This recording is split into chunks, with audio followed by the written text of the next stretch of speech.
Magandang umaga.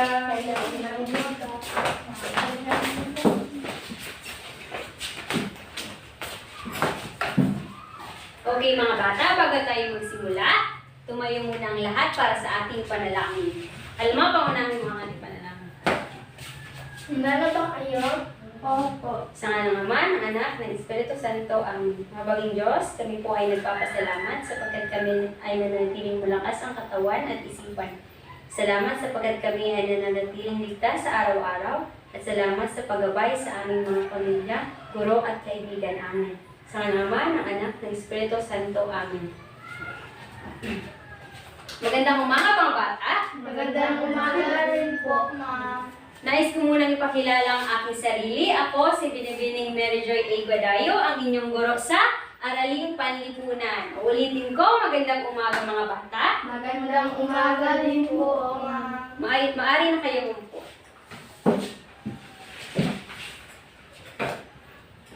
Itatala ko ang liban sa klase, sabihin tumayo at sabihin narito po ako kapag ikaw ay aking tinawag. Araceli Clara D. Narito po ako. Po. Okay, ako'y natutuwa sapagkat kayo ay narito ngayon. Ipapaliwanag ko muli ang ating panuntunan. Ano nga ang una? Ano ang una nating panuntunan? Sige. Huwag maingay sa oras ng talakayan. Opo, huwag maingay sa oras ng talakayan sapagkat kayo ay hindi matututo kapag kayo ay nakikipag-usap sa inyong katabi. Ano naman ang pangalawa? Palaging sumunod sa guro. Opo, palaging sumunod sa guro sapagkat ang nais ko lang ay ang inyong ikabubuti. Ang huli naman ay, sige, Huwag makipag-away sa kamag-aral. opo, huwag makipag-away sa kamag-aral sapagkat kayo ay magkakapatid dito. Dapat kayo ay nagtutulungan at nagmamahalan. Balikan natin ang huli nating aralin. Ano nga ito? Ang nakalipas natin na aralin ay tungkol po sa mga ambag ng Muslim sa pakikipagbaka ng mga Pilipino. Opo, ang nakalipas nating aralin ay tungkol sa ambag ng mga Muslim sa pakikipagbaka ng mga Pilipino. Ngayon, kumuha ng isang kapirasong papel at isulat dito ang inyong mensahe para sa ating bayan. Kumuha ng isang kapirasong papel. Nakasulat na ba ang lahat? Opo. Basahin niya dito sa harap ng klase. Mag-umpisa tayo sa unang hanay. Unang hanay. Kayo na. Sinulat ko po, ma'am, na hindi mahirap mahalin ang ating bansa. Ang mahirap mahalin ay ang mga taong namamahala dito. Okay, bakit iyan ang inyong mensahe? Or isinulat? Sapagkat nagkakagulo po, ma'am, ang mga taong nasa may mataas na posisyon sa ating pamahalaan. Yun po. Isulat naman sa kapirasong papel ang iyong mensahe sa ating kalayaan na natatamasa ngayon.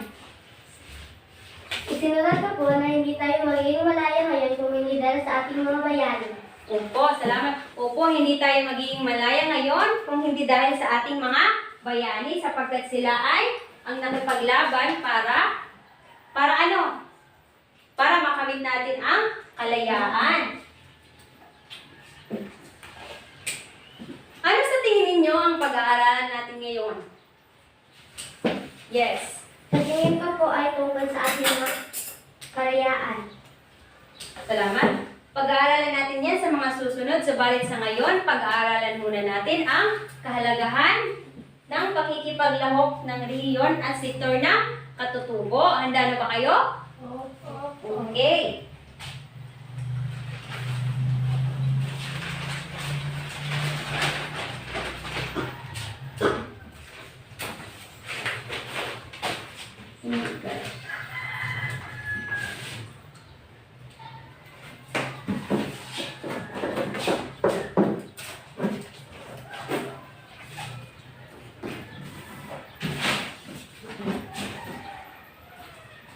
Babasahin ko muna ang unang talata. Ang pag-aalsa o paggamit ng armas ay unang naging pagtungo ng mga Pilipino sa pagtrato sa kanila ng mga Espanyol unang naging armas ng mga Pilipino?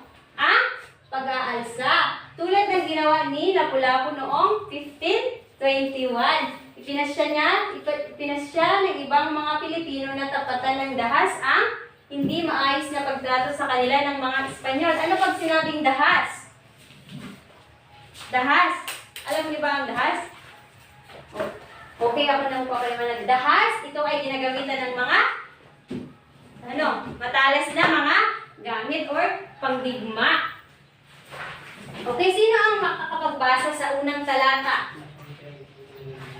Unang talata, sige, basahin mo unang talata. Okay ba ang mga dahilang nabunsod sa kanilang paglulunsad ng rebellion?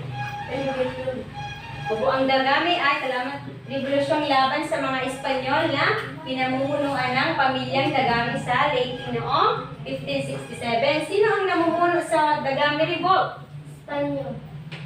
Ang pamilyang Dagami. Okay. Pangalawang pagbabasa, sino makabasa pangalawang? Okay. Pampanga Revolt. Ang Pampanga Revolt ay pinasimulan noong 1585 ng Kapampangan ng mga nagmamay-ari ng upang sakahan o mas kilala sa tawag na encomenderos na pawing tinanggalan ng karapatan bilang mga dating dato ng kanilang barangay noon. Yun po. Ang Pampanga Revolt or tinatawag na, mas kilala sa tawag na ano? Encomenderos.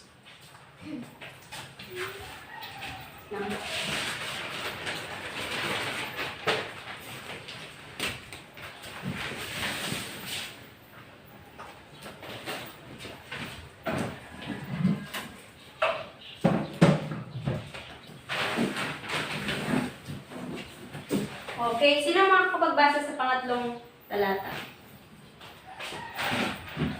Ikaw na.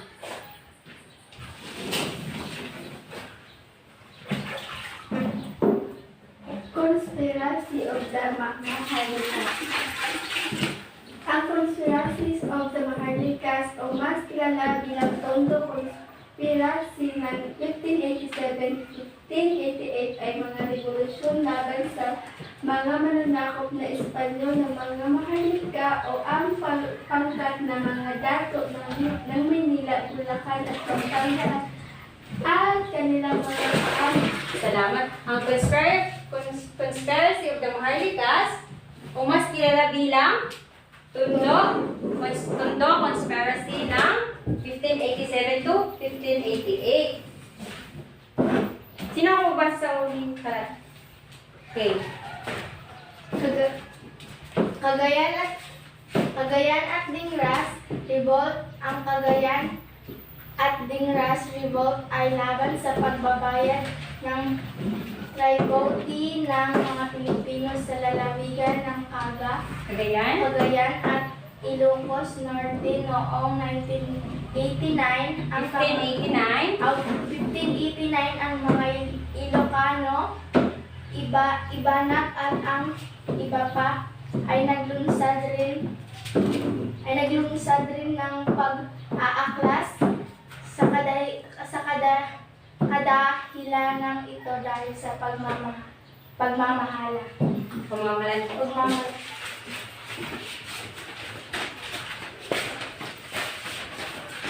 Pagmamalabis.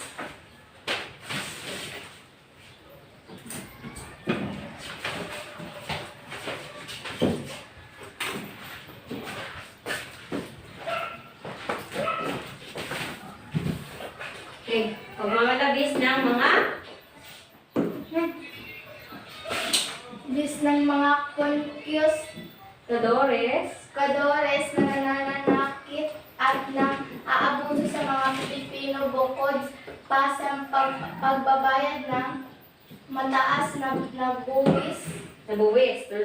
Okay, ang Cagayan at Dingras Revolt ay laban sa pagbabayad ng mga tibriyot ng mga Pilipino sa lalawigan ng Cagayan at Ilocos Norte. Kailan?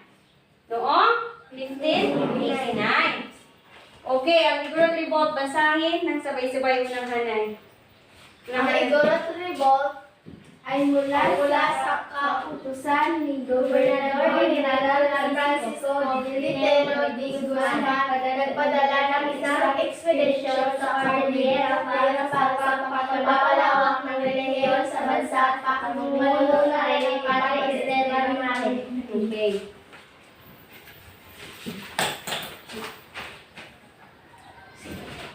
Okay, para sa inyong pares na gawain,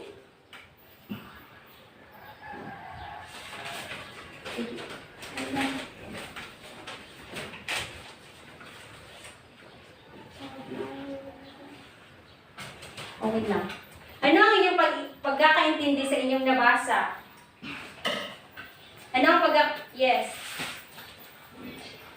Ayon sa talata, ang bawat sektor sa relihiyon ay may kanya-kanyang hakbang patungo sa pagkamit ng kalayaan. Sino naman si Esteban Marin? Okay. Siya po ang puta para po na nangungumbinsi sa mga igorot na maging Kristiyano. Tama, si Esteban Marin ay isang puta paroko na nangungumbinsi sa mga igorot na maging ano? Na maging Kristiyano.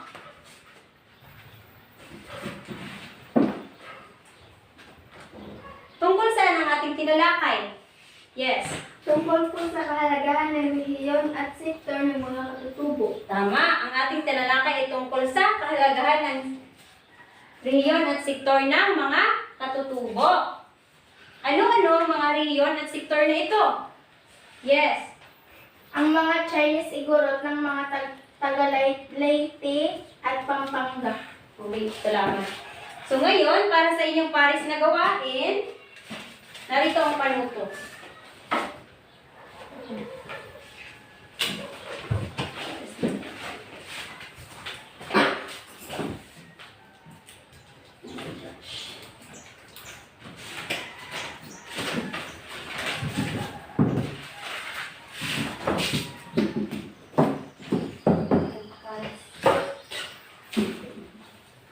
Pumili.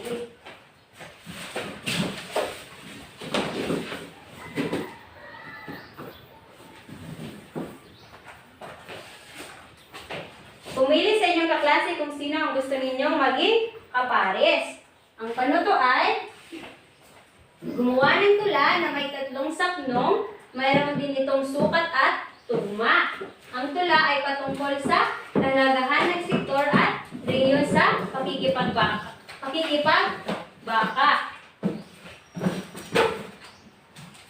Panutunan sa paggawa ng gawain. Una, huwag maingay. Pangalawa, makikipag-cooperation sa inyong kapares. Ano ang una nating panutunan? Huwag. Pangalawa, makipag-cooperation sa kapares. Sige, simulan nyo na ang iyong gawain. Simulan nyo na ang iyong gawain. Narito ang inyong pamantayan.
Okay, pamantayan sa paggawa ng gawain. Nilalaman ng tula, 50%. May sukat at tugma, 50%. Kabuuan na puntos is 100%. Okay, simulan nyo na ang paggawa ng tula.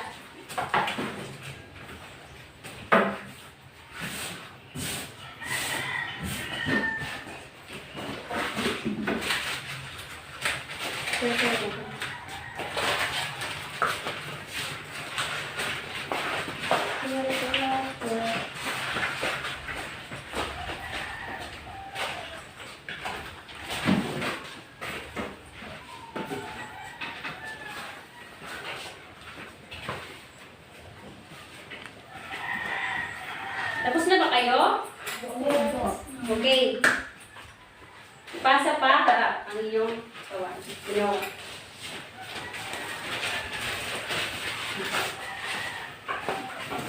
Ngayon, magkakaroon tayo ng pagsusulit.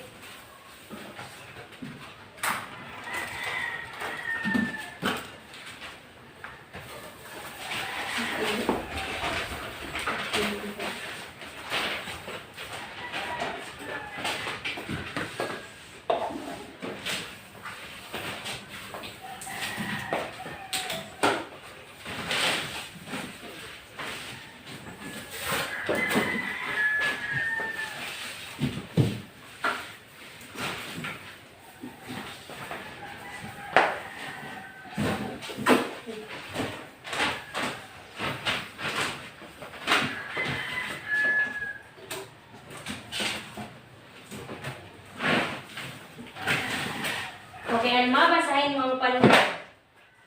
Maluto. Sagutan ng mga sumusunod sa inyong 1-2 papel, 5 puntos bawat tanong. Okay. Ulitin po ang panulat. Sagutan ang mga sumusunod sa inyong 1 papel, 5 puntos bawat tanong.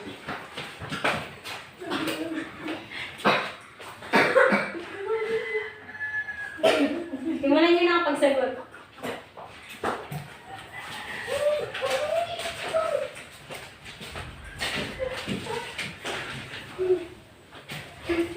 Number 1, ilista ang mga riyo na kasama sa pakikipagbaka.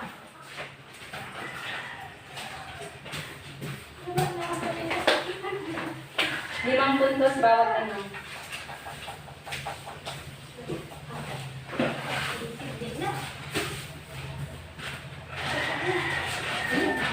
Number 1.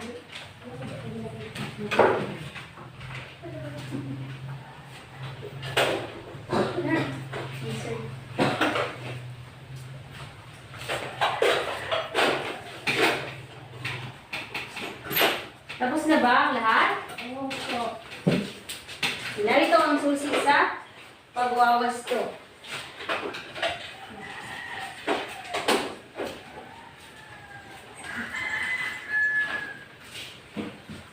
Tingnan niyo kung tama ang inyong mga kasagutan.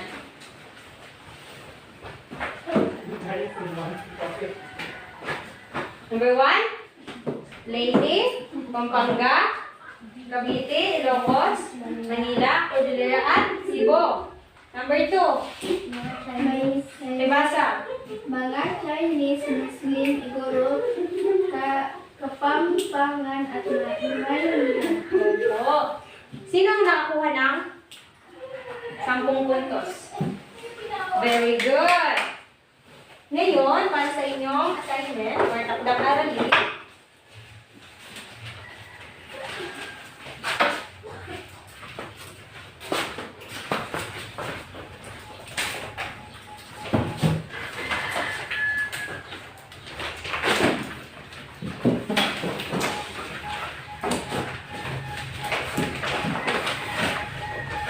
babasahin ko ang panuto. Gumuhit ng isang larawan na nagpapakita ng kahalagahan ng pakikilahok ng milyon at sektor sa pakikipagbangka.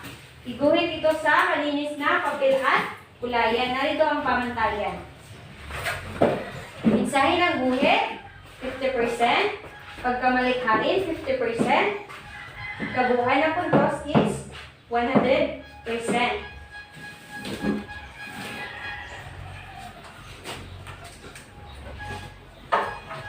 Yun lamang ang ating pag-aaralan sa ngayon. Kayo ba may natutunan? Opo.